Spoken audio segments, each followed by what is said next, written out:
দীপাবলির আগে সরকারি কর্মচারী এবং পেনশনভোগীদের জন্য ৩% মহার্ঘ ভাতা বৃদ্ধির অনুমোদন দিয়েছে কেন্দ্রীয় মন্ত্রিসভা।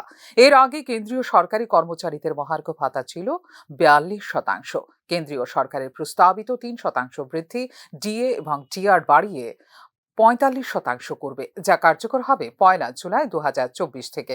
কেন্দ্রীয় সরকারের এই সিদ্ধান্তে উপকৃত হবেন ১০ লক্ষেরও বেশি কেন্দ্রীয় সরকারি কর্মচারী এবং পেনশনভোগী। কনজিউমার প্রাইস ইন্ডেক্স অনুযায়ী মহার্ঘ ভাতা নির্ধারণ করে কেন্দ্রীয় সরকার, যার ফলে মুদ্রাস্ফীতিতে অনেকটাই সুরক্ষা মিলে সরকারি কর্মচারীদের। বছরে দুবার মহার্ঘ ভাতা বৃদ্ধি করে কেন্দ্রীয় সরকার, যা কার্যকর হয় জানুয়ারি এবং জুলাই মাসে। এদিকে কেন্দ্রীয় সরকারি কর্মচারীদের আরও এক প্রস্থ মহার্ঘ ভাতা বৃদ্ধির কারণে ত্রিপুরা সরকারের কর্মচারীদের সঙ্গে মহার্ঘ ভাতা বৃদ্ধির ফারাক বেড়ে দাঁড়ালো ২৮%। নির্বাচনের পূর্বে ভারতীয় জনতা পার্টির ভিশন ডকুমেন্টে সপ্তম পে কমিশন দিবার প্রতিশ্রুতি থাকলেও মূলত ভার্মা কমিটির রিপোর্টই কার্যকর করা হয়েছে রাজ্য সরকারের কর্মচারীদের জন্য।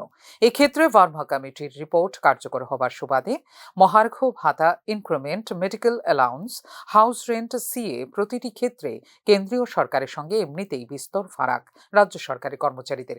এবার কেন্দ্রীয় সরকারি কর্মচারীদের জন্য আরও ৩% মহার্ঘ ভাতা বৃদ্ধির পর রাজ্যের কর্মচারী পেনশনারদের জন্য কি ঘোষণা দেয় ত্রিপুরা সরকার, তা নিয়ে চলছে জোর জল্পনা।